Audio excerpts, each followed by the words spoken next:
తెలంగాణ రాష్ట్ర గవర్నర్ కేంద్ర మంత్రి కిషన్ రెడ్డి బండి సంజయ్ను మంత్రి పొన్నం కలిశారు.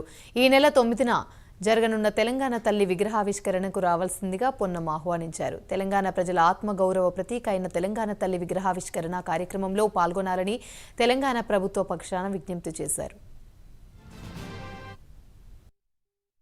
9వ తేదీ నాడు తెలంగాణ ప్రజల ఆత్మగౌరవ ప్రతీక అయినటువంటి తెలంగాణ తల్లి విగ్రహాన్ని డాక్టర్ బిఆర్ అంబేద్కర్ గారి సచివాలయం ప్రధాన ద్వారం దగ్గర ఏర్పాటు చేస్తున్న సందర్భంగా తెలంగాణ రాష్ట్ర గవర్నర్ గారిని, అదేవిధంగా తెలంగాణ నుంచి ప్రాతినిధ్యం వహిస్తున్నటువంటి గౌరవ కేంద్ర మంత్రి కిషన్ రెడ్డి గారిని కలిసి ఆహ్వానించడం జరిగింది. వారిని కార్యక్రమంకి వచ్చి తెలంగాణ ఆత్మగౌరవం, తెలంగాణ పోరాట ప్రతీక అయినటువంటి తెలంగాణ తల్లి విగ్రహ ఆవిష్కరణలో భాగస్వాములు కావాలని తెలంగాణ ప్రభుత్వం పక్షాన వారికి విజ్ఞప్తి చేస్తూ ఉన్నాం. అదేవిధంగా ఇప్పుడు గౌరవ మాజీ ముఖ్యమంత్రి ఆపోజిషన్ లీడర్ కేసీఆర్ గారిని కూడా కలుస్తాను. అసదుద్దీన్ ఓవైసీ గారిని కూడా, బండి సంజయ్ గారిని కూడా సమయం అడిగినాం.